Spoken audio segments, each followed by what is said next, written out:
Entre periodistas, periodismo de verdad. Penny Santana, Miguel Evangelista, periodismo de verdad. Oh, verdad. Entre periodistas, periodismo de verdad. Hola amigos, estamos entre periodistas hoy con un tema muy serio y formal. Vamos a hablar de presidentes, vamos a hablar de prisioneros, de qué pasa después que sales de un gobierno y enfrentas la justicia, acusaciones. Oye, ¿cuánto engranaje hay en esto? Miguel? ¿Cómo es la cosa? Así es. Bueno, lo que más llama la atención, Wendy, o ha llamado la atención en estos días, ha sido la decisión del Tribunal Supremo de Brasil de condenar al expresidente Jair Bolsonaro a una prisión por 27 años y 3 meses. Muy grande. Naturalmente, sería en todo caso una prisión domiciliaria, pero que no deja de ser un estigma para una figura política. Ya en Brasil, este tipo de encierro o de retaliación jurídica contra la máxima figura del Estado son hechos comunes, tienen antecedentes.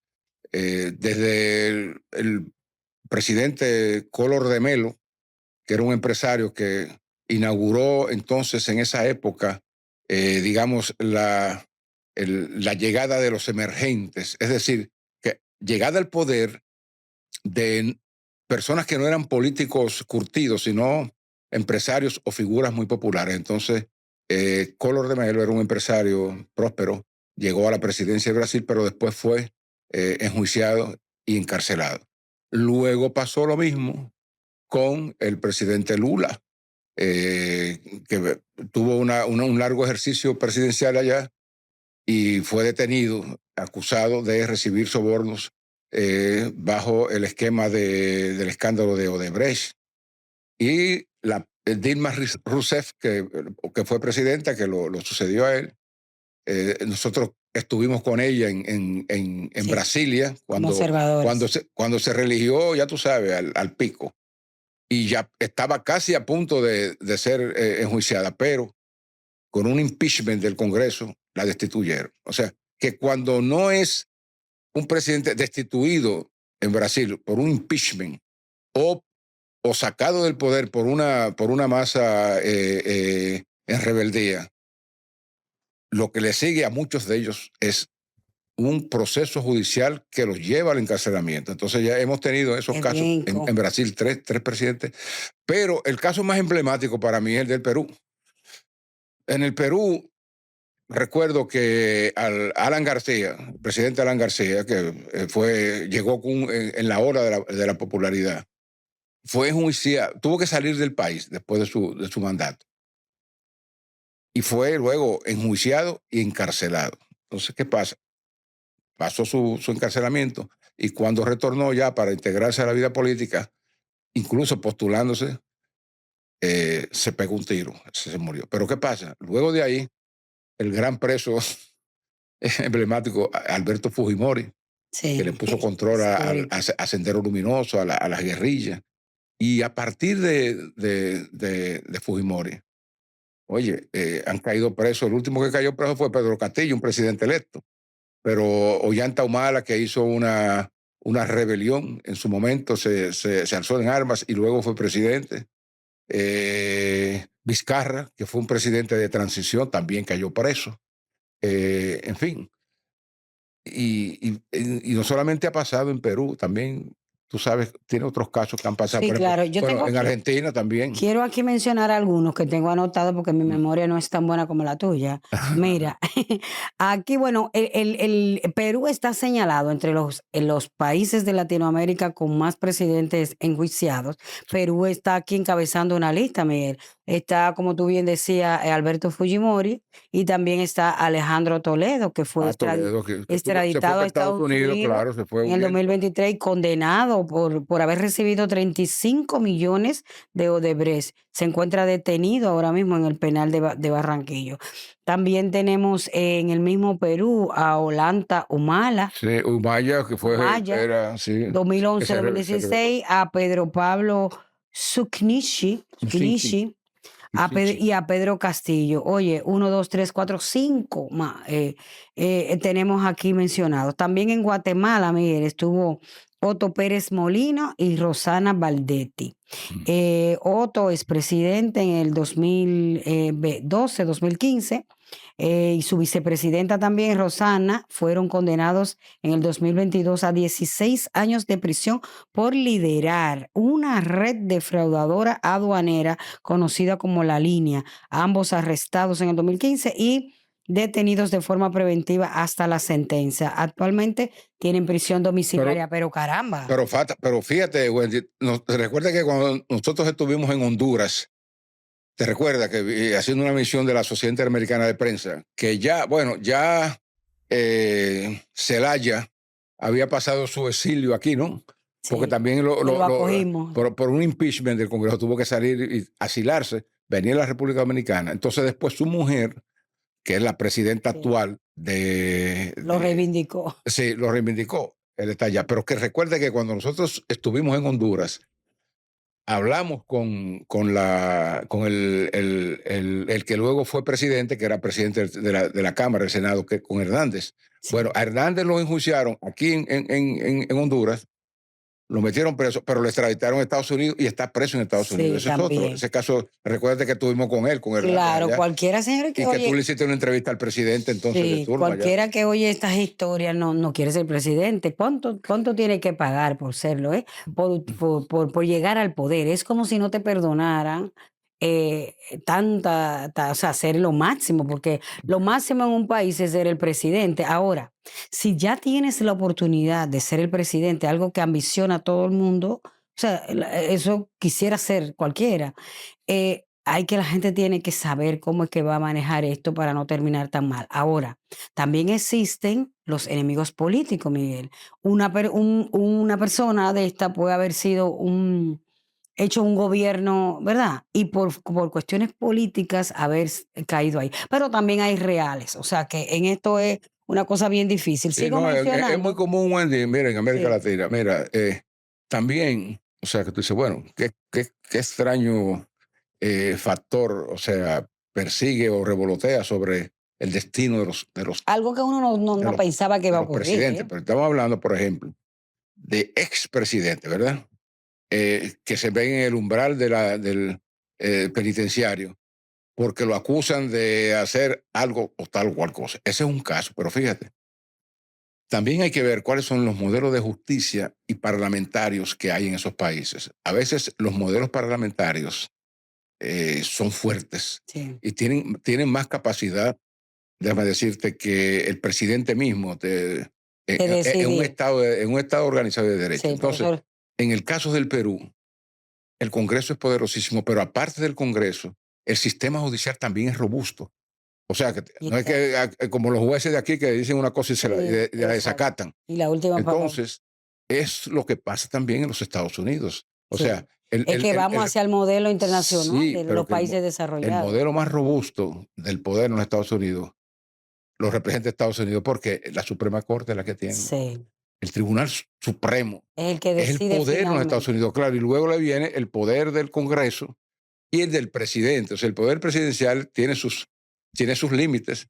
Sí. Y si se equivoca también lo agarran. Entonces, aparte de eso, en países, en sociedades donde funcionan estos esquemas parlamentarios fuertes o judiciales, siempre es posible, o que a un presidente lo sometan a la obediencia siendo presidente, o lo destituyan siendo presidente, o lo metan preso después que deja de ser presidente. Entonces también hay en esos países constituciones robustas. ¿Por qué? Porque las constituciones incluyen el derecho del pueblo en un referéndum, al referéndum revocatorio. Es decir, que llega en un país, un presidente la gente entiende que lo está haciendo mal, le meten un referéndum revocatorio y dice, usted tiene que salir del poder y lo saca el pueblo por las vías legales. Sí, pero mira, hablando de estos sistemas de cada país, en República Dominicana también existe algo parecido, porque cuando se Pero no tenemos revocatoria aquí. No, pero me refiero a los Porque tenemos poderes, el al poder electoral. de los poderes. Sí. Cuando se creó la República, Miguel, desde la misma Constitución de Juan Pablo Duarte estaba establecido que el gobierno iba a ser uno y que iban a haber otros a su lado vigilante para que no solo uno tenga el poder absoluto. Y Sí. por eso se creó el Congreso y la justicia ya en manos de Pedro Santana, que fue el primer presidente. Entonces, eso era precisamente para que la última palabra no la tuviera el gobernante, sino Sí, los el legisladores. equilibrio de Lo poderes. único que con el tiempo aquí en este país, bueno, las cosas se equilibran, se ponen de acuerdo porque funciona con los criterios de partidos políticos y bueno, han llegado a un consenso. Pero siguiendo, eso ocurre aquí, siguiendo con nuestra lista, que en Ecuador está Rafael Correa Ah, y sí. Albadá Bucaram, Bucaram. también ambos acusados de sobornos y en prisión. En Argentina, como tú mencionabas, Carlos Menem Carlos está Menem, sí. condenado en el 2013 por contrabando de armas a Ecuador y Sí, Croacia. pero no llegó a prisión por su edad y por... Sí, y por pago de sobresueldo, señor, por corrupción. Sí. En Argentina hay varios Pero casos. aquí también hubo uno También con está Jorge Blanco, recuérdate. Cristina Con Kirchner. Jorge Blanco. Sí, también. Sometido acusado, se fue del país para Bueno, aquí buscar justicia realmente nada médica. más hemos tenido ese prácticamente, ¿no? Sí, bueno, exactamente, Aquí aunque hemos tenido un golpe de Estado, el que golpe fue de el de Estado de Juan Bosch, Bosch, sí, y el de Jorge Blanco, que fue a la prisión, lo único, sí. ¿verdad? Desde la Constitución. Porque anteriormente, en la época histórica, ¿verdad? Antes de Trujillo, porque todo es un antes y un después de Trujillo, Claro. antes de Trujillo, muchos expresidentes, candidatos, eran no enjuiciados, no, Miguel, eran, ¿cómo es? Eran asesinados. Así mismo, sí. Eran asesinados, eran quitados del medio para que no compitan, para que no se mantengan en el poder y para que no accedan al poder. Ese era el sistema que se utilizaba, pero después de ahí ya viene... No, y a veces también, Wendy, a veces se producen casos de que, por ejemplo, no necesariamente hay que meter preso a un expresidente, sino que también por cualquier razón, o sea, una medida punitiva puede ser la de la inhabilitación, Sí. que lo inhabilitan de por vida, como pasó con Cristina Kirchner, para que pueda optar por esos cargos. Ahora, ¿qué te digo? No es la primera. Ha habido casos de presidentes que han ido a prisión y han vuelto al poder, como Lula. Exacto. ¿Me entiendes? Han sido reivindicados, vuelven al poder, pero esos son los más escasos. Menos, sí. Los más escasos. Y otros que tienen que salir huyendo del país. Y no pueden volver. Eso es Sí, lo la más historia de la terrible. humanidad registra casos incluso de presidentes que tienen que salir huyendo por la presión popular, por ejemplo, de un levantamiento, y lo fusilan, Sí. como No puede volver. al de Yugoslavia. Sí. O sea, hay muchos casos. O sea, que el poder, con toda la fortaleza que tú le ves, es frágil. Sí, es Porque bastante frágil. se le puede derrumbar Sí. a Es cualquiera como que se sienta que tiene todas las capacidades omnipresentes y todas esas cosas. es como lo más deseado, pero lo más complicado también. Sí. Lo más deseado, lo más grandioso y lo más complicado. O sea, lo que te puede destruir totalmente. Eso tiene su el riesgo. poder, sí. Eso tiene su riesgo. Porque por eso también la existencia de esos esquemas fuertes, parlamentarios y jurídicos, también es un espectro de garantías de que las figuras públicas electas por el pueblo tienen que someterse a la ley. O sea, no están por encima de la ley, aunque sea presidente. Sí. Porque eso es lo que mucha gente dice, no, que Claro. estamos en un régimen presidencialista y el presidente que resuelve todo y hace todo.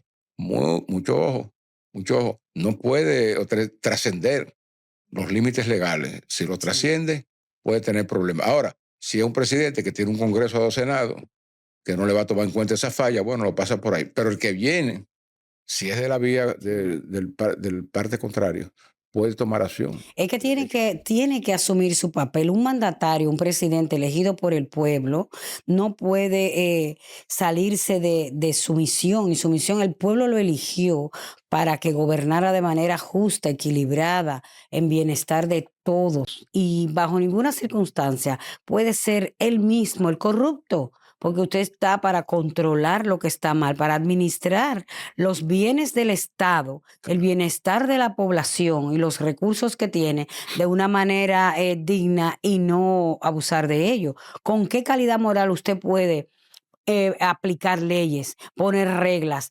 resoluciones y corregir y encarcelar a gente que está violando la ley. No puede. Entonces eso es muy importante, que cada candidato político y cada presidente tenga claro que no puede fallarle a la sociedad. No, No puede. Wendy, exacto, no puede fallar a la sociedad ni a sus electores, porque también se han dado casos en América Latina de políticos, gobernantes que accedieron al poder bajo todo un manto de legitimidad electoral y democrática, ¿verdad?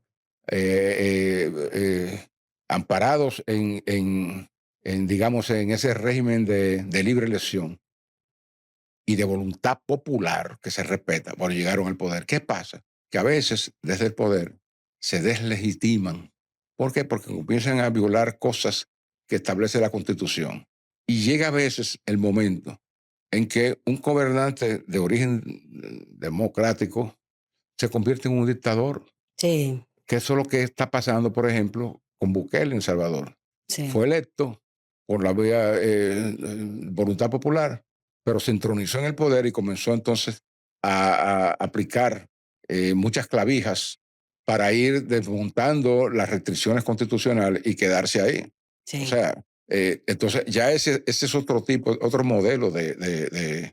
Entonces puede ser que, por ejemplo, para mucha gente, él tiene una alta popularidad porque ha combatido el crimen, el crimen y otras Pero cosas. todos los excesos son Sí, malos. exactamente. O sea, pero lo importante es que los mandatarios hagan conciencia de que están para representar a la sociedad, como tú decías ahorita, para promover el bien común, pero no para abusar del Sí. poder, Ahora, ni violar las leyes. hay algo muy común en todos los dictadores, Miguel. El objetivo para llegar es sanear, solucionar una situación que viene aparentemente mal, ¿verdad? Curar al enfermo. Ese es el discurso de todos los dictadores que hemos tenido. Entran de esta manera, Sí, son los mesías. Se si presenta son como mesías, mesías de la sociedad. logran entrar, conseguir el apoyo popular de todo el mundo y poco a poco, en base a esa confianza que tiene el pueblo, entonces van decidiendo qué es lo que hay que hacer. Y en esas decisiones se cometen excesos, se establecen normas y reglas que terminan afectando no solo a los que cometían los flagelos, sino también a los que no lo cometían. O sea que los buenos y los malos de cada país terminan pagando las consecuencias de ese criterio y ese sistema de arreglarlo todo. Y Casi también, todos los caudillos que hemos tenido en toda América y en otros países, ese ha sido el y discurso los que de ellos comenzaron como pichones. también. También, ¿tú sabes por qué? Porque aquí hay un apotegma político que lo suelen a veces emplear y repetir algunos ambiciosos de poder, de los que están abajo, ¿no? Pero que están en el partido, en el poder. En varios momentos hemos visto eso, que dicen, el poder no se entrega. Sí, Oye, qué mentalidad. O sea, sí. llegamos aquí, ¿verdad? Pero ya no se puede entregar el No se poder. cede, se O sea, pero arrebata. tú no puedes... O sea, como si fuera un permiso, lo puedo sí, tú no arrebatar, puedes pero cederlo no. obstinarte, decir, no, el poder no se cede, no, no, para eso son las reglas de recambio democrático, o sea, de la alternabilidad democrática. ¿Por qué? Porque las sociedades como la familia o qué sé yo, las empresas necesitan también elementos de renovación. Tú puedes tener en la casa, por ejemplo, como hemos tenido una trabajadora que hace muy bien los oficios, cocina muy bien, pero llega un momento en que falló, Sí. o se enfermó, o se desalentó. Entonces dice, hay que buscar una tomar una sustituta decisión. que limpie más que la otra. Pero mírame, Entonces, eso pasa con los... sí, antes de terminar el programa, que ya estamos en tiempo de este Sí. segmento, es bueno precisar también que así como hablamos de presidentes con riesgo de destitución, de inhabilitación, de que le den un golpe de Estado, de que lo asesinen o de que terminen en prisión, Exacto. también están los que son presionados por organismos internacionales, como está ahora mismo el presidente Maduro en Venezuela, que está siendo Estados Unidos. obstinado, ¿verdad? Y presionado desde el ambiente internacional, y como está Haití, presionado por el ambiente internacional para que para decidir sobre lo que se va a hacer ahí, para que se tome una decisión y para que el que está gobernando se quite y haga lo que deba de hacer. Entonces, Bueno, ese es otro elemento que está pasando en los sí, pero presidentes de América Latina recuérdate que también. en el caso de América Latina, no voy a hablar de Europa, pero en el caso de América Latina, rige la llamada Carta Democrática de la Organización de Estados Americanos. ¿Qué postula la Carta Democrática? Bueno, que ningún régimen democrático puede deslegitimarse. Entonces, ni se puede reenganchar en el poder sobre la base de fraudes y prácticas inapropiadas. Lo Entonces, pueden destituir cuando la tampoco. comunidad internacional entiende que ese presidente, ese mandatario, violó la Carta Democrática de América Latina, ya la OEA puede tomar decisiones, te hacen un bloqueo y cuando viene a ver, te meten una fuerza militar y te sacan de ahí como hicieron con Aristides. Sí. O sea, para que sepa que también ese es como, digamos, un recurso que está ahí a la mano. Cuando Que quiere usar, también. la potencia lo usa Sí. cuando a su Por eso lo conveniencia. incluimos dentro de los 5 factores, ¿verdad?, de riesgo que Claro. tiene alguien que llega al poder, porque eso es, el que llega al poder tiene que saber que tiene como varias espadas ahí Exacto. listas Sí. para apuntarle y darle Si cruza la si raya cruza la la frontera, raya roja, si viola la la línea. Constitución, si se pasa de las rayas, si se pone muy autoritario, si comete exceso, si se pone como un mandatario unilateral y todo eso. Así es que eso es lo que queremos plantear aquí, todos los riesgos del poder, para que los que estén conscientes de esto y evitemos que surjan nuevos dictadores o pichones de dictadores, ¿no? Seguimos aquí con más entre periodistas. En el próximo segmento, después de la pausa, vamos a ver un diálogo de Miguel con Juan Bancalari, donde están hablando del desarrollo económico del país y de esas zonas turísticas desarrolladas. Nos vemos en un momento.